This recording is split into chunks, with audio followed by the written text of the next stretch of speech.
Hi, this video is to give an example for how to find the area of an irregular shape on a grid by dividing the shape into smaller figures that we can use a formula to find the area of.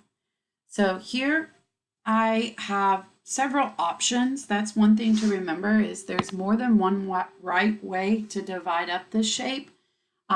I'm just going to divide this shape up into a triangle. So this section right here is a triangle. And I have 1, 2, 3, 4. So I have 4 triangles that are congruent. And then that leaves me with this area in the middle, which is 1 square. Okay, so 4 triangles and 1 square. Let's talk about the formula. For a triangle, the formula for the area of a triangle is 1/2 times base times height. And for a square, the area is length times width, but we know that if it's a square, all the sides are equal. So we could say length times width, or we could say side length squared because we know all the sides are equal. So whatever one side length is, it's the same as the other side length, and anything times itself is can be used with an exponent of 2. So now let's just find the base and the height of our triangles. So when I find the base and the height, one thing you have to know with grid paper, you cannot count a diagonal segment. This has a length of 1, going vertical 1 unit. This has a length of 1, going horizontal 1 unit.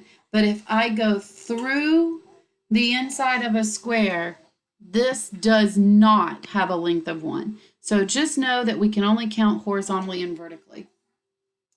We need to find a base and a height for our triangle that's perpendicular, which means we need the base and the height to form a right angle.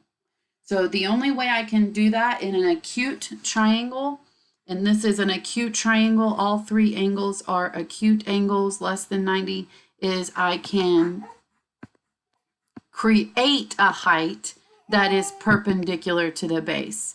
So I'm going to use this segment right here as my base, and from the opposite vertex, perpendicular to the base, I create a height that is perpendicular to the base. So now I can see that my base has a length of 2 and my height has a length of 2.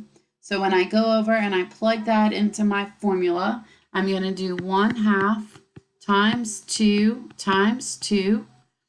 1/2 times 2 is 1, and 1 times 2 is 2.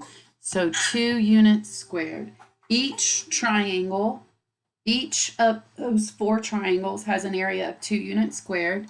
So all 4 of them together, 4 groups of 2 units squared, means the 4 triangles have a total area of 8 units squared.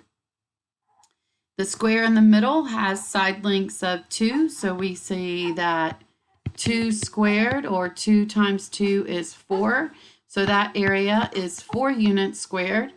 8 units squared plus 4 units squared gives me a total area of 12 units squared. And that would be my final answer. And I clearly show how I divided the shape up and found the dimensions for those shapes to be able to use the formula. Thank you.